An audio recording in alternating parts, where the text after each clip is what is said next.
All right, ladies and gentlemen, welcome to another Autonomy podcast. And today it's a very special podcast, actually. Judy in the house presented here and welcome Mythereyi. Very nice to meet you again. Very nice to meet you too. Awesome. It's a very special episode today, guys, because Mythereyi, this is the second time she's on the episode on one of these podcasts. And we actually met back in February. So since then, many things have changed. Of course, now you have lost 10 pounds until we met. How do you feel today, Mythereyi? How's everything going? I feel much lighter. Yeah, I feel really good. I am going through my closet and seeing what dress fit. And I picked out this one today because way back in 2020, this was not fitting me. Mm-hmm. And I was very upset that I love this color and I kept it only to be able to fit back into it. So I'm glad I'm able to do that now. Wow, that's awesome. And you're wearing this on the podcast, so that's absolutely fantastic. That's the occasion. Yeah, that's the occasion. So I picked it out of the closet today. Okay, I'm going to wear this and see if it fits me.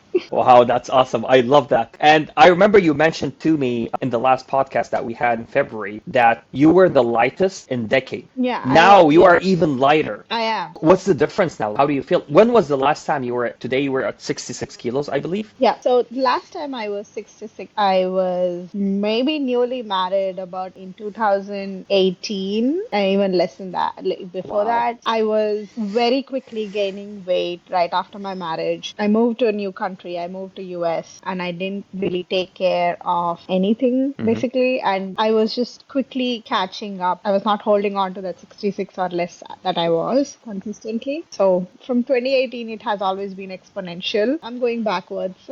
I'm happy.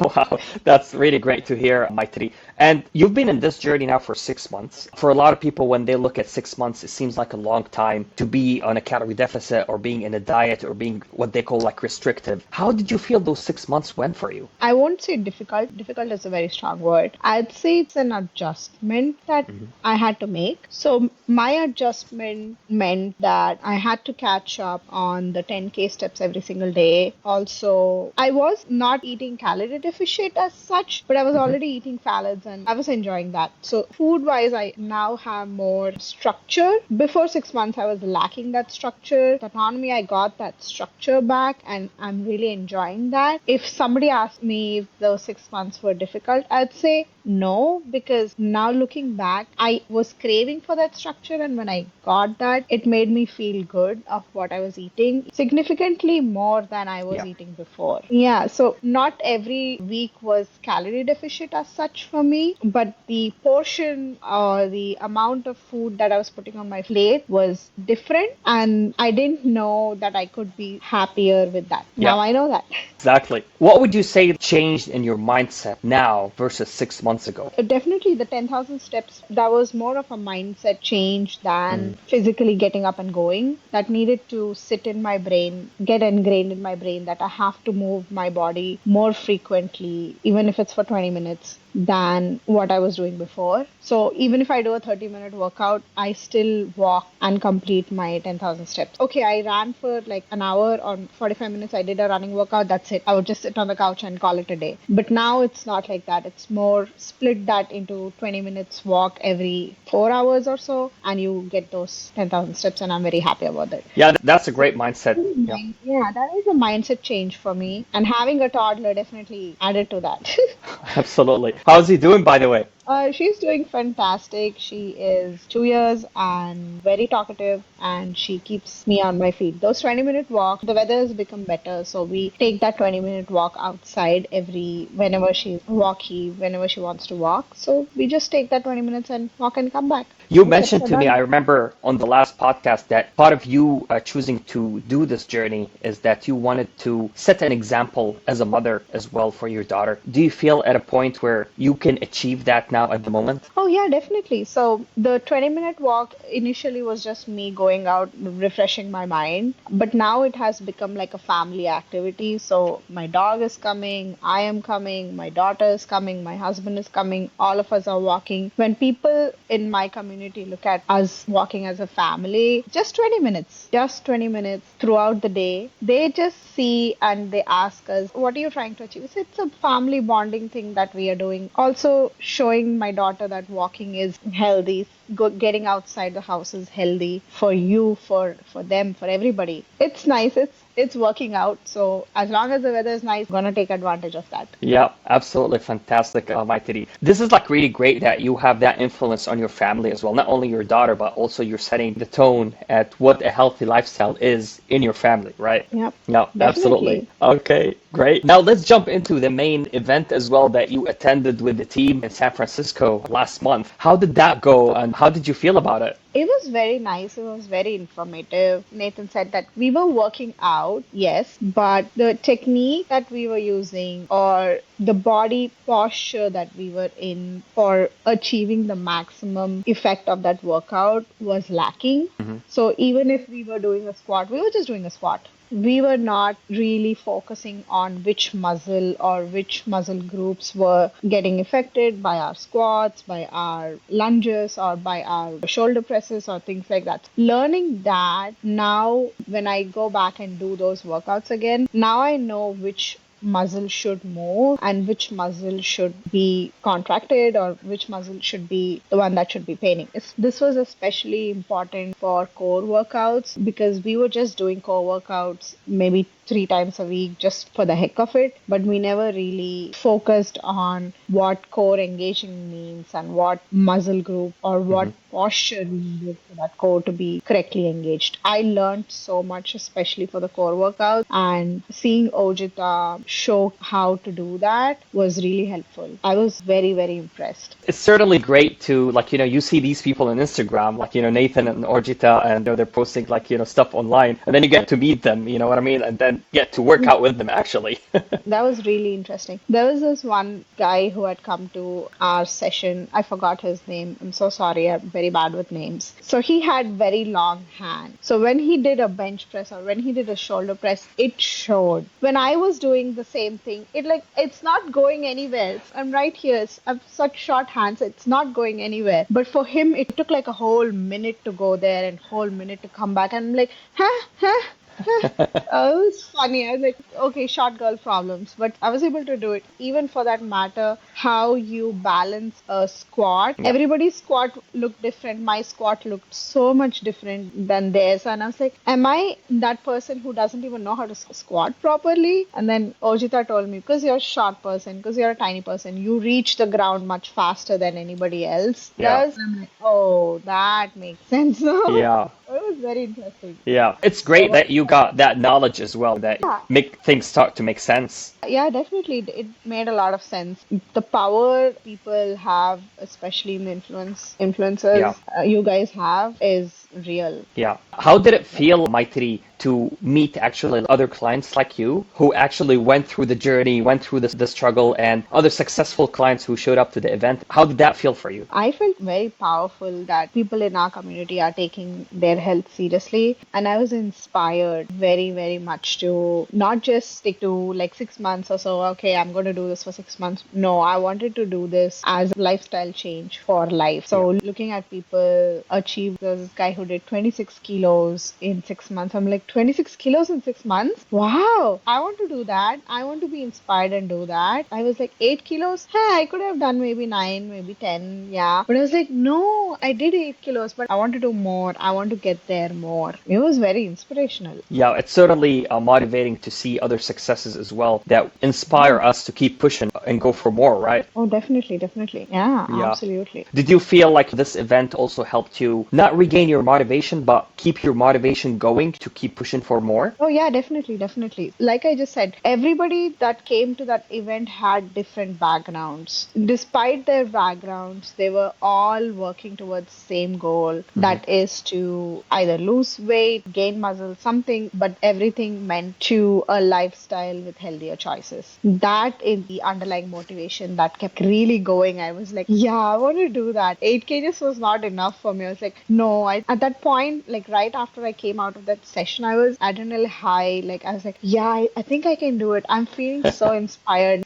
Now I have my workout toned up. Now I have my food toned up. Now I have my walking toned up. Everything is now toned up. I'm more inspired. Oh, that was an amazing feeling. That's really great to hear, Maitri. Absolutely awesome to get that perspective and also to have that motivation and inspiration from seeing other people like doing it. You feel somebody's doing, like you mentioned, like, a bench press. Yeah, I want to do bench press. Somebody like you Yeah. doing the squats really well. You feel like, yeah, I want to do the squats as well as I they want to do. do that. So I never did the barbell workout. We have a squat rack at home. We have everything. I was always doing it with dumbbells. Okay. So I was like, "Ah, okay, I can do dumbbells. I'm fine with dumbbells. I can do 25 pounds. I'm good with that. But the minute Ojita and everybody was showing with the barbell and the techniques with the barbell, I'm like, I want to do that. I'm missing out on the fun. I want to do what they're doing. I want to feel powerful. I came back home. I tried to do, I think the barbell is about 45 pounds. I did squats on that. I was like, I can do squats on that. I'm pretty good at it. I'm like, I'm There going you to do go. it. And I do squats with 45-pound barbell. I'm like, wow, I want to increase weight. I want to see how much Yeah. I can do. That was very nice. Yeah, it's always interesting how sometimes our mind creates that barrier for so much potential that we can actually do. Yeah, definitely. Not many people realize that they have that barrier, but once you realize that it's your mind playing your tricks, you Yeah. can definitely do it. Exactly. And it stems from a lot of things in our life, starting from losing weight. Oh, I can never lose weight. It's certainly a Oh, mental yeah. barrier. You know what I mean? 100%. Yeah, absolutely. And once we remove that smoke screen, we suddenly see that our body is actually capable of more because now you can see your goal at the beginning of the journey was losing weight to ways you never lost weight before or to a Yeah. weight that you never lost weight before. But now we're talking about actually doing squats with a barbell. Yeah. So way back in February, I'd only lost like a couple of pounds. I'm like, okay, by May, maybe I'll lose another couple of pounds. I'm not going to do 8 kilos or this was my mentality in February when I was talking to you. And they're like, okay, I lost 2 kilos. Now I'll lose another 2 kilos and call it a day. Okay, 4 kilos, I'm done. I'm happy. The Yeah. minute you start losing more than 2 kilos, okay, the 2 kilos became three, the three became four, the four became five. I'm like, oh wow, oh, now I can do it. Like five, at five, I was like, I want to do six. What will happen if I do seven? Okay, now I did seven. What will happen if I do nine? So that is keeping me motivated and going every day. Absolutely. Really great to see that because you will always set those goals for yourself. And once you reach those goals, you're going to have different goals that you will always set yourself to reach, right? Yeah, and I don't know if anybody told you guys that you guys have this plan of micro goals or mini goals, like only weekly goals. None of the goals are on your face, but they're there. And when you achieve that micro goal, that is what is adding to the bigger picture. That's when you start looking at the bigger picture. I'm really amazed. That's absolutely fantastic. I'm really happy for you. And what you said is actually 100% correct. Those small goals, when we achieve them and we celebrate them, they make a huge impact to reach that bigger goal. Yeah, Definitely. absolutely. And speaking about goals, I remember we talked about that 3 months ago when we had our first podcast, which was running a marathon in July. So I'm a bit interested now to see how are your preparations to do that. I was at 16 miles, 16 minutes a mile running pace. Now I've come down to between 14 and 15 minutes per mile. I have done a few 10K runs in these 3 months, and last week was my longest run ever. That's 9 miles. And this week I have 11 miles scheduled. So I have tomorrow I'm Wow. going to run 11 mile just to see my endurance. And last time I finished my 9 miles in 2 hours, little shy of 2 hours. 9 miles is great. Like another 4 miles and I'm already done with my 13 miles. So I'm practicing. Now I'm doing interval runs, 3 minute run and 1 minute walk, and have slowly reduced it to 5 minute run and half a minute walk. So I'm more than prepared to run this race in July. I'm excited and I have a goal time. I want to hit 2 hours and 40 minutes or 2 hours and 50 minutes, little bit under Nice. 3 hours. So I'm hoping I can do that. Wow, that's awesome. I think that you're gonna smash it on my three. That would be absolutely fantastic. And I'm really looking forward to actually see how the July race goes actually. So we're recording this podcast now,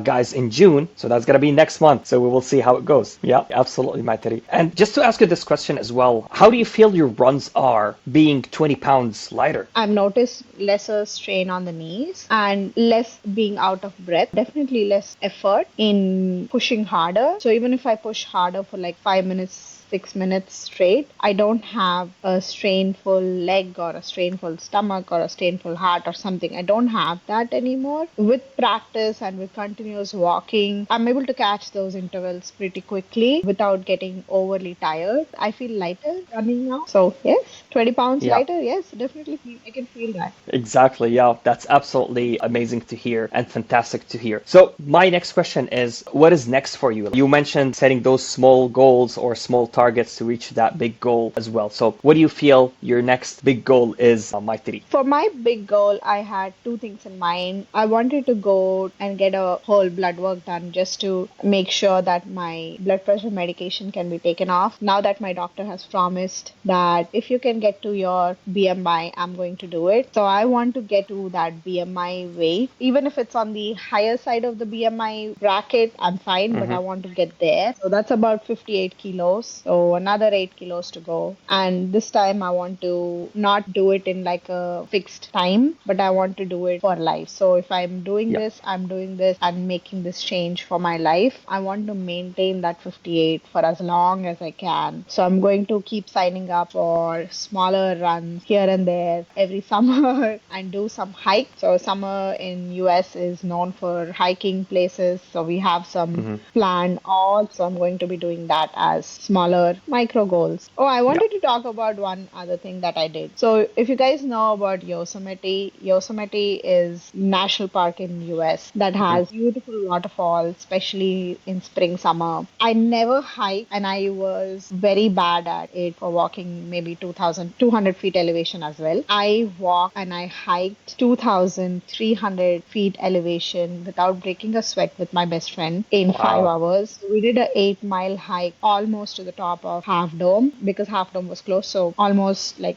the top, and then we came down, but that was to 2,500 feet elevation. Wow. And That's I was awesome. very proud of myself for not going out of breath and not having knee pains after coming back. And the next day I went and ran 8 miles. Wow. That's dedication, Mythereyi. Yeah, Pure dedication here. yeah.